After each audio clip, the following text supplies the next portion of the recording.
সম্মানিত বন্ধুগণ আমার, পবিত্র কোরআনুল কারীমে একাধিক জায়গায় আল্লাহ রব্বুল আলামিন একিন শব্দ দ্বারা মৃত্যুর কথা বলেছেন। পবিত্র কোরআনুল কারীমের সূরা হিজরের ৯৯ নম্বর আয়াতে কারিমার মধ্যে আল্লাহ রব্বুল আলামিন তার গোলামদের, তার বান্দাদের ইবাদতের সীমারেখা বর্ণনা করতে গিয়ে বলেন,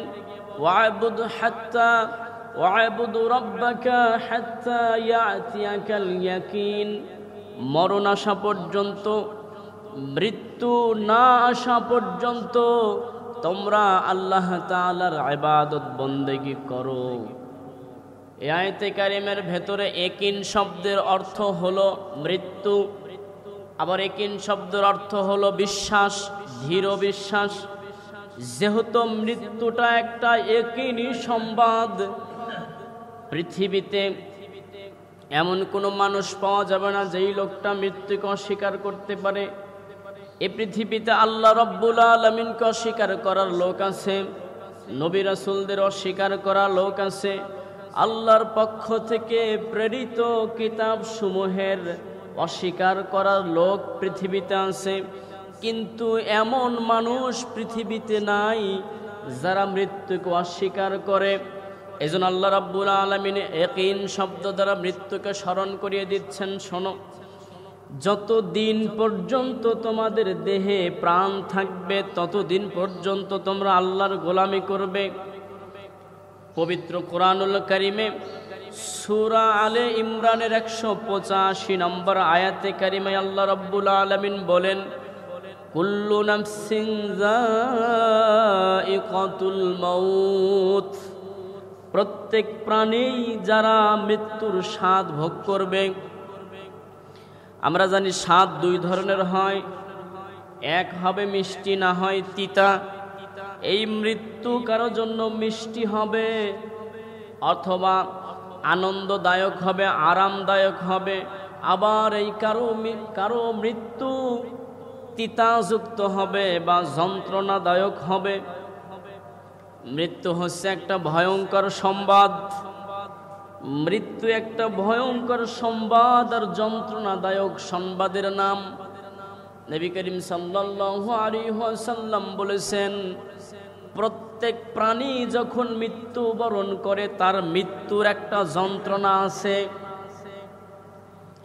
এক একজনের মৃত্যু এক এক রকমের হয়। একজন ঈমানদার আরামদায়কতার সাথে, মিষ্টতার সাথে, খুশিতে আল্লাহ রব্বুল আলামিনের দিদার লাভের আশায় তার জানটা খুব তাড়াতাড়ি বের হয়ে যাবে, বুঝতে পারবে না। শাহাদাতের মৃত্যু যাদের নসিব হবে, আল্লাহর নবী বলেছেন পিঁপড়া কাটা যন্ত্রণার চাইতেও কম যন্ত্রণা দিয়ে আল্লাহ তাআলা শহীদদের দুনিয়া থেকে বিদায় করবেন। প্রক্ষান্তরে দেখেন, যারা কাফের, বেঈমান, ফাসেক, ফুজ্জার, ইসলাম বিরোধী, নবী বিদ্বেষী, কোরআন বিদ্বেষী, আল্লাহর নাফরমান বান্দাদের মৃত্যু যখন হবে, তাদের জানটা দেহ থেকে বের হতে চাইবে না। হযরত আজরাইল আলাইহিস সালাতু ওয়াস সালাম অনেক টানা হেসরা করার পর তার দেহ থেকে জানটা বের করে নেবেন। এজন্য আল্লাহ বলছেন, কুল্লু নাফসিন যায়িকাতুল মাউত। প্রত্যেক প্রাণী মৃত্যুর স্বাদ ভোগ করবে। তাহলে বোঝা গেল মৃত্যু কারো জন্য আরামদায়ক হবে, কারো জন্য আবার যন্ত্রণাদায়ক হবে। পয়গম্বর ঈসা আলাইহিস সালাতু ওয়াস সালাম, আল্লাহর নবী, তার কওমের লোকদের কাছে দাওয়াত দিতে গেলেন। এক এলাকায় দাওয়াত দিতে গেলেন, গিয়ে বললেন, আমি আল্লাহর পক্ষ থেকে প্রেরিত নবী, আমার উপর কিতাব অবতীর্ণ হয়েছে, তোমরা এক আল্লাহর ইবাদত করো, আমি নবীর অনুকরণ করো। ওই এলাকার লোকগুলো বলল, আপনি যে আল্লাহর নবী এর প্রমাণ দেন, আপনি যে আল্লাহর পক্ষ থেকে নবী এবং আপনার উপর কিতাব এসেছে তার দলিল দেন, মুজিজা দেখান। পয়গম্বর ঈসা আলাইহিস সালাতু ওয়াস সালাম বললেন, আমার একটা মুজিজা আছে, সেটা হলো আমি কোনো কবরের পাশে দাঁড়াইয়া যদি মৃত ব্যক্তিকে ডাক দেই, আল্লাহর হুকুমে ও জিন্দা হয়ে আমার সাথে কথা বলবে। সুবহানাল্লাহ বলেন। ঈসা আলাইহিস সালাম বললেন যে আমার এই মুজিজা আছে। এলাকার লোকের একটা পুরাতন কবরস্থানের কাছে তাকে নিয়ে গেলেন, বললেন এই কবরের মাইয়াতটারে তুলে দেখান। পয়গম্বর ঈসা আলাইহিস সালাতু ওয়াস সালাম কবরের পাশে দাঁড়ালেন, ডেকে বললেন, অমুকের ছেলে অমুক, কুম বিইজনিল্লাহ, তুমি আল্লাহর হুকুমে জেগে ওঠো। তিনি কিন্তু বলেন নাই যে আমার হুকুমে ওঠো। আমাদের ব্যক্তিগত কোনো হুকুম আল্লাহর হুকুমের উপর কাজ করবে না। তিনি বললেন, কুম বিইজনিল্লাহ, আল্লাহর হুকুমে জেগে ওঠো। পয়গম্বর ঈসা আলাইহিস সালাতু ওয়াস সালামের বলতে দেরি, ওই কবর থেকে আর উঠতে দেরি হলো না। দেখা গেল ওই কবরের ভেতর থেকে একজন যুবক দাঁড়ায়া গেল। বলেন সুবহানাল্লাহ। যুবকটা দাঁড়ানোর পরে পয়গম্বর ঈসা আলাইহিস সালাতু ওয়াস সালাম বললেন, যুবক, এই কবরের ভেতরে তুমি কতদিন হলো প্রবেশ করেছো, অথবা কবে তুমি মারা গেছো? যুবক ডেকে বললেন, পয়গম্বর ঈসা আলাইহিস সালাম, প্রায় 200 বছর হলো আমি এই কবরে গেছি। মানে আমার যখন 200 বছর বয়স তখন আমি মারা গেছি। চারিদিকে লোকেরা শুনছিল পয়গম্বর ঈসা আলাইহিস সালাম ওই কবরের মৃত ব্যক্তি যারা জীবিত করলো তার সাথে কথা বলতেছে।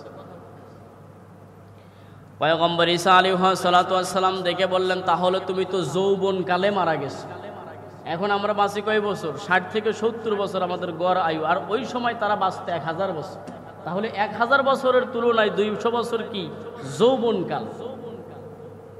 ডেকে বললেন, তুমি তো যৌবনকালে ইন্তেকাল করেছো, তোমার চেহারা দেখে বোঝা যাচ্ছে তুমি যুবক বয়সে মারা গেছো, কিন্তু তোমার চুল আর দাড়িগুলো পাকা কেন? পয়গম্বর ঈসা আলাইহিস সালামের এই প্রশ্নের জবাব দিতে গিয়ে যুবক বলছেন, পয়গম্বর শোনেন, আমি যখন কবরে যাই তখন আমার বয়স 200 বছর, আমি তখন যৌবনকালে মারা গেছি। কিন্তু যখন আপনি আমার কবরের পাশে দাঁড়ায়া আপনি আমারে ডাক দিছেন আল্লাহর হুকুমে, আমি যখন জেগে উঠব, ওই সময় আমার মনে হলো একবার মৃত্যুর যন্ত্রণা আমি যে পেয়েছি, সাকরাতুল মউত আমার যে হয়েছে, ওই যন্ত্রণাই তো এখনো শরীরে শেষ হয় নাই, ওর কষ্টতে এখন আমার শরীরে লেগে আছে।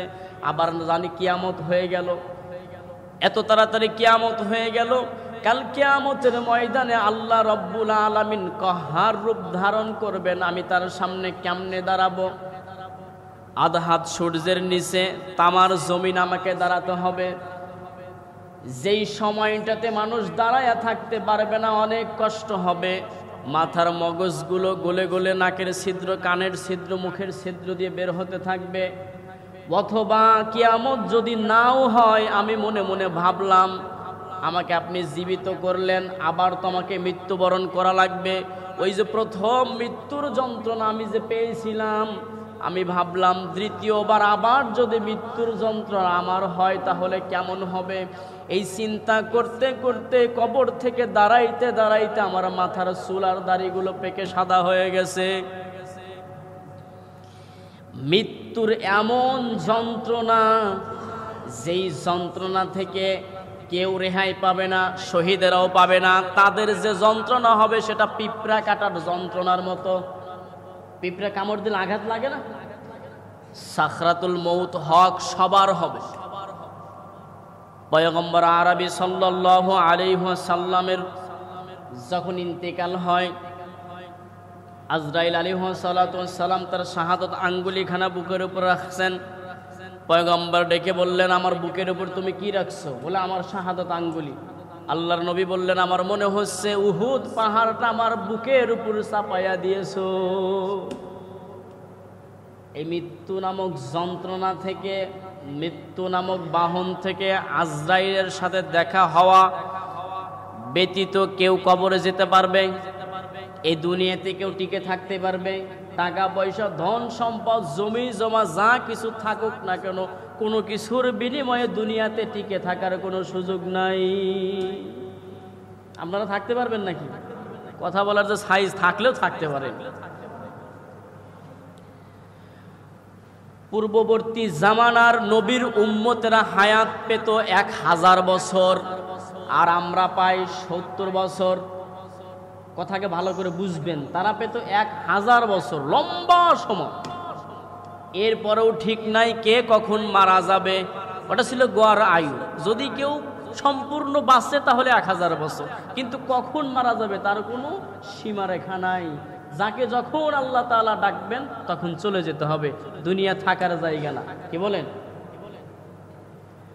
পয়গম্বর নূহ আলাইহিস সালাতু ওয়াস সালামের কাছে একজন বুড়ি মহিলা আসলেন, জিজ্ঞাসা করলেন, ওগো পয়গম্বর, আমার সন্তানগুলো অকালে মৃত্যুবরণ করে, এখন যেই সন্তানগুলো বেঁচে আছে তাদের জন্য একটু দোয়া করেন যেন অকালে মৃত্যু না হয়। পয়গম্বর ডেকে বললেন, তোমার যে সন্তানগুলো মারা গেছে তাদের বয়স কেমন ছিল? বলে একজনের 300 বছর, একজনের 400 বছর, সর্বশেষ যেই সন্তান মারা গেছে ওর বয়স ছিল 200 বছর। ওই বুড়ি মহিলা বলছে 200 বছরের একটা সন্তান মারা গেছে, তাকে বলছে অকাল মৃত্যু হয়েছে। 200 বছর জমিনে বেঁচে আছে, সেই যদি অকাল মৃত্যু হয়, আমাদের তাইলে 70 বছরে মারা গেলে আমাদের কি মৃত্যু বলা উচিত? পয়গম্বর নূহ আলাইহিস সালাতু ওয়াস সালাম সান্ত্বনা দিচ্ছেন, শোনো, তোমার সন্তান 200 বছর বয়সে মারা গেছে, তুমি বলছো অকাল মৃত্যু, কিন্তু এমন একটা জামানা আসবে, এমন একজন নবী পৃথিবীতে আসবেন যেই নবীর উম্মতদের গড় আয়ু হবে 60 থেকে 70 বছর। বলেন সুবহানাল্লাহ। কেন সুবহানাল্লাহ বলতে বললাম? পয়গম্বর নূহ আলাইহিস সালাম বলছেন, বুড়িমা শোনো, ওরা 60 বছর 70 বছর হায়াত পাবে ঠিক, আসবে সবার পরে, কিন্তু তাদের আমলের দাম এত বেশি হবে, তারা যেই নবীর উম্মত হবে ওই নবীর এত মর্যাদা হবে, ওই নবীর মর্যাদার কারণে ওই নবীর উম্মতের এত মর্যাদা হবে, দুনিয়াতে আসবে তারা আগে, কিন্তু আল্লাহর জান্নাতে যাবে তারা আগে। বলেন সুবহানাল্লাহ।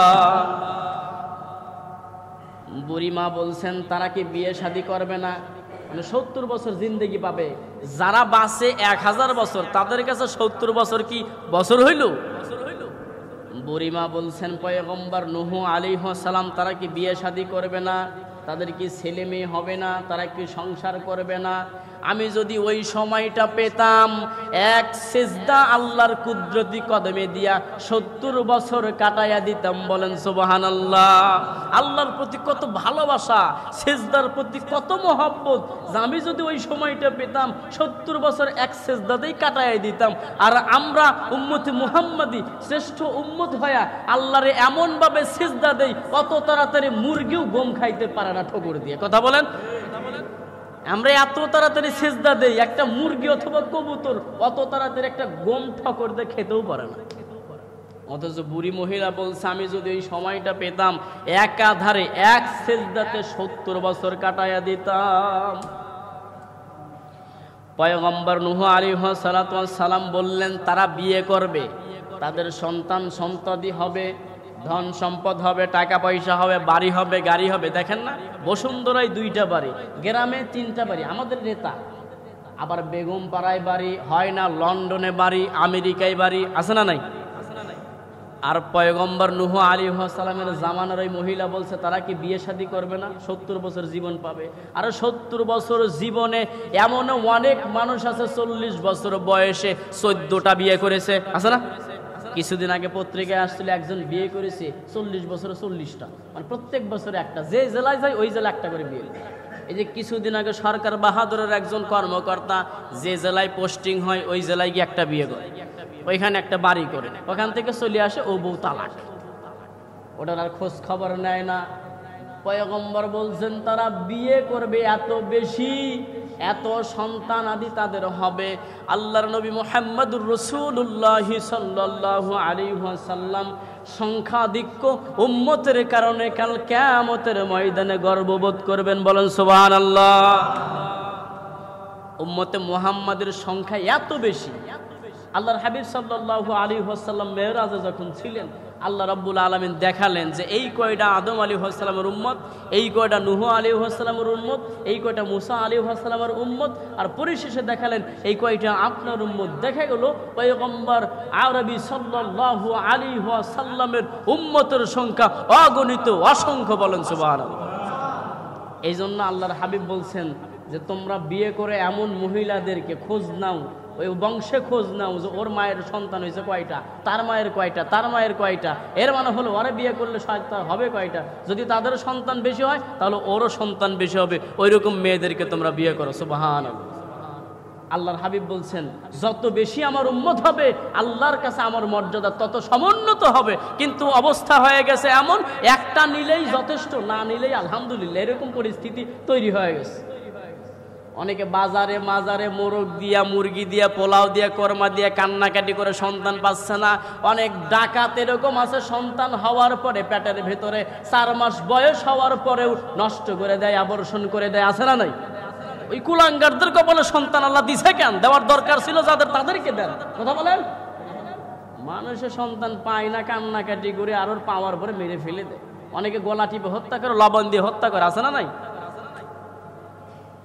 আমার বন্ধুগণ, আমি যেটা বলছিলাম, ওরা 1000 বছর হায়াত পেত, আমরা পাবো মাত্র 60 থেকে 70 বছর গড় আয়ু। তারপরে ওই বছরগুলো মানে 70 বছর যে বাঁচবো, এর কোনো গ্যারান্টি আমাদের কাছে আছে? মৃত্যু কখন আসবে, কোন সময় আসবে, কোন জায়গায় হবে, আল্লাহ রাব্বুল আলামিন তার নবীদেরকেও এটা জানাতেন না। আল্লাহ রাব্বুল আলামিন এই ইলমটা নিজের কাছে গোপন রেখেছেন, এজন্য যেন মানুষ তার হায়াতের মূল্য দিতে জানে। আমি যদি জানতাম কালকে মারা যাব, তাহলে আমার চিন্তাধারা এমন হতো, ঘর বাড়ি, খাওয়া দাওয়া, পোশাক পরিচ্ছদ সব কিছু বাদ দিয়ে একদম গোমরামুখী হয়ে মরার আগেই মরে যেতাম, হতো না এরকম? এই জন্য আল্লাহ রাব্বুল আলামিন গোপন রেখেছেন যে তুমি কখন মরবা এটা কেউ জানে, আল্লাহ ছাড়া। আল্লাহ ছাড়া কেউ জানে? একজন বুজুর্গকে জিজ্ঞাসা করা হয়েছিল, মনে করেন কালকে আপনার মৃত্যু, আপনার অনুভূতি কি? কয় কালকে মৃত্যু, ওই অনুভূতি আমার তুমি জিজ্ঞাসছ, আমি 24টা ঘন্টার 24টা সেকেন্ড আল্লাহর সাথে সাক্ষাৎ করার জন্য প্রস্তুত থাকি। বলেন সুবহানাল্লাহ। ইমানদার, মুত্তাকি, পরহেজগার এরা কখনো মৃত্যুকে ভয় পায় না। এই দুনিয়াতে টিকে থাকতে চাই যারা জালেম, যারা অন্যায়কারী, অবিচারকারী, পাপাচারকারী, ওরা দুনিয়াতে টিকে থাকতে চায়। মুমিন দুনিয়াতে টিকে থাকতে চায় না। যদি চাইতো তাহলে বদরের প্রান্তে ওরা কাফের বেঈমানদের বিরুদ্ধে ঝাঁপায়ে পড়তো না। বলেন কথা ঠিক কিনা? মৃত্যুকে ভয় মুমিন করে না। মুমিন সদা সর্বদা একজনকে ভয় করে, চিল্লা বলেন তো তার নাম কি? আমার বন্ধুগণ, তাহলে ওনাদের পূর্ববর্তী নবীর উম্মতদের হায়াতের তুলনায় আমরা হায়াত পাবো কম। এজন্য এই সময়টাকে আমাদের গুরুত্ব দিতে হবে। একটা সেকেন্ডও আল্লাহর হুকুমের বাইরে কাটানোর সুযোগ উম্মতে মুহাম্মাদির নাই। কোন অবস্থায় মৃত্যু হবে আপনি জানেন? উম্মতে মুহাম্মাদের অন্তরে এই ভয় থাকতে হবে, যে কোনো সময় আমি মৃত্যুবরণ করতে পারি। রাতের আধারও আল্লাহকে ভয় করার দরকার আছে না নাই? মৃত্যুর ভয় যদি কারো অন্তরের ভিতরে থাকে, ও পাপাচার করতে পারবে না। একটা পাপ করতে যাবে, তখন মনে করবে হায় এখন যদি আমার মৃত্যু হয়, এই অবস্থায় যদি মৃত্যু হয়, আমি নাফরমান হয় মৃত্যুবরণ করব। এর মানে কি? কবরটা আমার যেতে দেরি, জাহান্নাম হতে দেরি হবে না। কথা বলে? এই টেন্ডেন্সি, চিন্তা যদি সকল মানুষের মধ্যে থাকে, কেউ খারাপ কাজ করবেই না। টেন্ডারবাজি করবে কখন, চাঁদাবাজি করবে কখন, ও চিন্তা করবে আমি চাঁদা নেওয়ার জন্য হাত পেতেছি, হাই এই সময় যদি আমার জীবনটা চলে যায়, এই অবস্থায় আমার মৃত্যু হবে, কালকে আমাদের ময়দানে এই চাঁদা সহকারে আমি উঠাবো।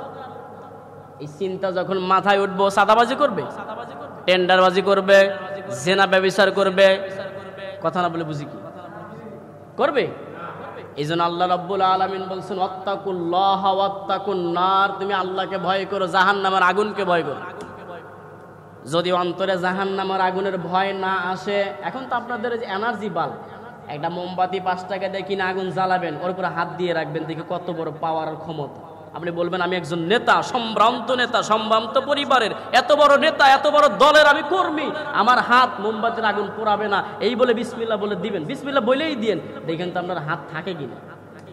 থাকবে? কবরে কোনো পরিচয় নাই, সবার একটাই পরিচয়, আমি মুমিন, মুসলমান। এই পরিচয় সবাইকে বহন করতে হবে। দুনিয়াতেই যত দল মত, ঠেলাঠেলি, কিলাকিলি, গুতাগুতি, মারামারি, কবরে গেলে আপনার এই সময় কোনো পরিচয় থাকবে না। আপনার মারা যেতে দেরি, মসজিদের মাইকে বলতে দেরি হবে না মরহুম। কথা বলেন?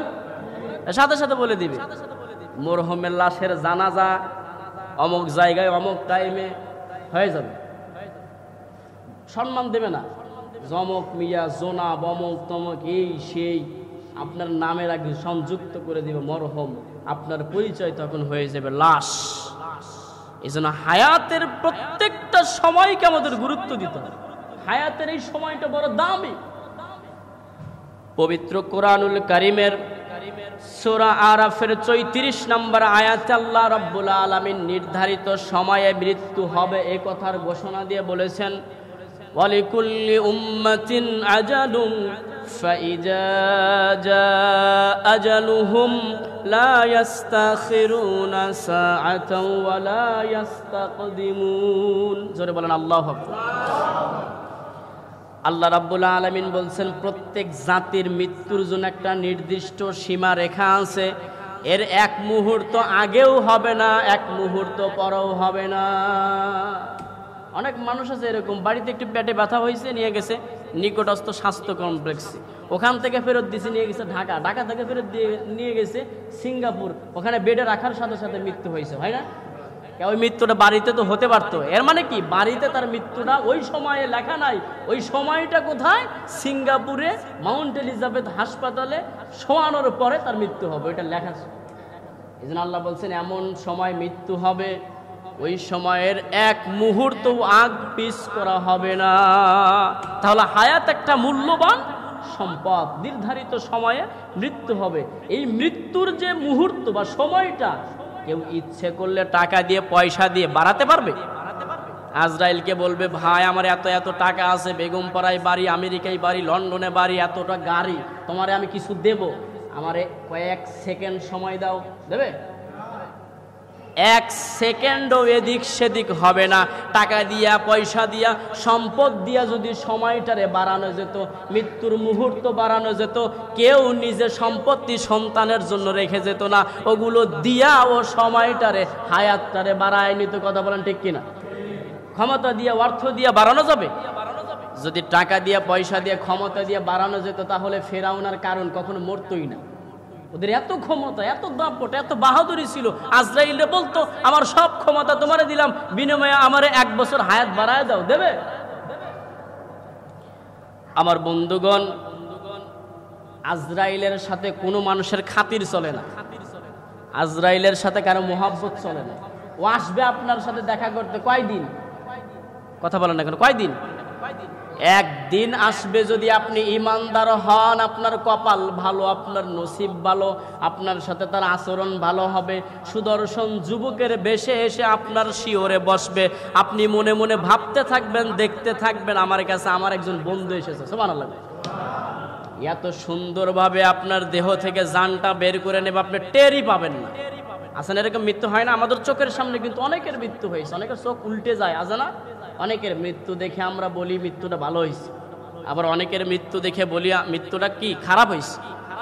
এখন মৃত্যুর সময় যে জাকানদারি যেটাকে বলা হয়, বা সাকরাতুল মউত, এটা দেখে শুধু বোঝার কায়দা নাই লোকটা জান্নাতি বা জাহান্নামী, ভিন্ন আলোচনা। এটা দেখে বোঝার সুযোগ নাই। আল্লাহ এমন কিছু বান্দাদেরকে দুনিয়াতে আযাব দিয়ে, ক্ষণিকের জন্য কিছু শাস্তি দিয়ে আল্লাহ নির্দোষী করে একদম মাসুম করে নিয়ে যাবেন, কবরটার শান্তির জায়গা বানাবেন। সুবহানাল্লাহ।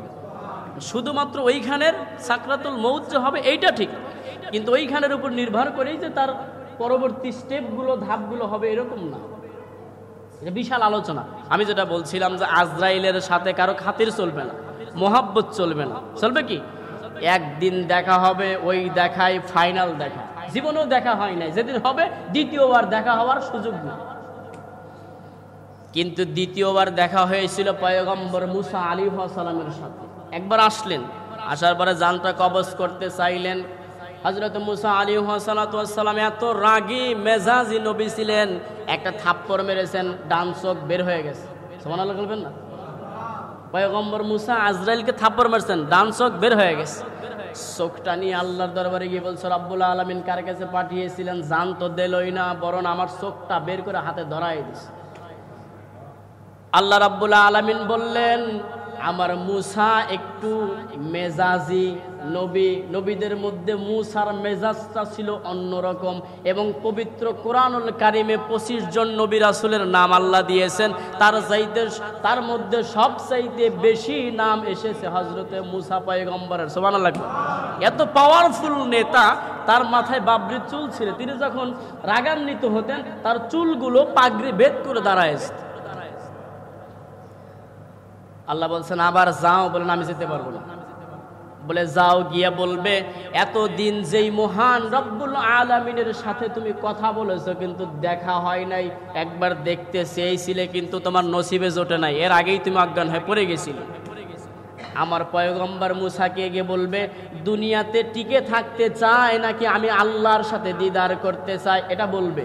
যদি সে দুনিয়াতে টিকে থাকতে চায়, বেঁচে থাকতে চায়, তাহলে বলবা সবচাইতে পশমওয়ালা যেই পশুটা, ওই পশুটার পিঠের উপরে, চামড়ার উপরে যেন সে হাত রাখে, তার হাতের নিচে যতটা পশম পড়বে ততটা বছর তার হায়াত আমি বাড়ায়া দেব। বলেন সুবহানাল্লাহ। আল্লাহ রাব্বুল আলামিন আরো বললেন যে আজরাইল, তুমি হয়তো আমার নবীর কাছে গেছিলে কিন্তু অনুমতি নাও নাই, অর্থাৎ সালাম দাও নাই, এই জন্য হয়তো থাপ্পড় তোমাকে মেরেছে। এবার যাইবা, সালাম দিবা, আর আমি যা বললাম বলবে। আজরাইল আলাইহিস সালাম মুসা আলাইহিস সালামের কাছে আসলেন, বললেন আসসালামু আলাইকুম ইয়া মুসা। এবার কয় ঠিক আছে, ওয়ালাইকুম আসসালাম। এবার আর থাপ্পড় মারে না। আজরাইল আলাইহিস সালাম বলছেন, আল্লাহ রাব্বুল আলামিন বলছেন দুনিয়াতে যদি আপনি বেঁচে থাকতে চান, টিকে থাকতে চান, তাহলে পশমি পশুর পিঠে চামড়ায় হাত রাখেন, যতটা পশম আপনার হাতের নিচে পড়বে আল্লাহ হায়াত বাড়ায় দেবে। কিন্তু আল্লাহ রাব্বুল আলামিন এই কথাও বলেছেন, আপনি যদি আল্লাহর সাথে দিদার করতে চান, সাক্ষাৎ করতে চান, এতদিন আল্লাহর সাথে কথা বলেছেন, দেখতে পারেন নাই, যদি আল্লাহর সাথে সাক্ষাৎ করতে চান, দেখা করতে চান, তাহলে আমার সাথে চলেন। বলেন সুবহানাল্লাহ। এবার আজরাইল আলাইহিস সালাম যখন এই কথা বললেন, মুসা পয়গম্বর বলছেন, ভাই আর দেরি করার দরকার নাই, তুমি তোমার কাজ শুরু করো, এবার আর থাপ্পড় দেব না, বাধা দেব না, আমি অতি দ্রুত, অতি শীঘ্রই আল্লাহ রাব্বুল আলামিনের সাথে দেখা করতে চাই। সুবহান। ইমানদারের যখন মৃত্যুর সময় ঘনিয়ে আসবে, তখন একদল ফেরেশতারা ইমানদার ব্যক্তির কানে কানে জান্নাতের সুসংবাদ দেবে, আল্লাহ রাব্বুল আলামিনের সাথে দিদারের সুসংবাদ দেবে, যার কারণে ইমানদারের মৃত্যুটা যন্ত্রণার মধ্যে দিয়েও আনন্দদায়ক হবে। বলেন সুবহানাল্লাহ। এজন্য ইমানদার হতে হবে। কি হতে হবে? ইমানদার হতে হবে। এই যে পয়গম্বর মুসা আলাইহিস সালামের কাছে একবার আসলেন, থাপ্পড় খেলেন, আবার চলে গেলেন, হয়তো ভাবতে পারেন তাহলে তার মৃত্যু কেন বিলম্বী হলো, বিলম্ব কেন হলো? মুফাসসিরগণ বলেছেন, পয়গম্বর মুসা আলাইহিস সালামের মৃত্যু বিলম্ব হয় নাই, বরং তার মৃত্যু যখন তখনই হয়েছে।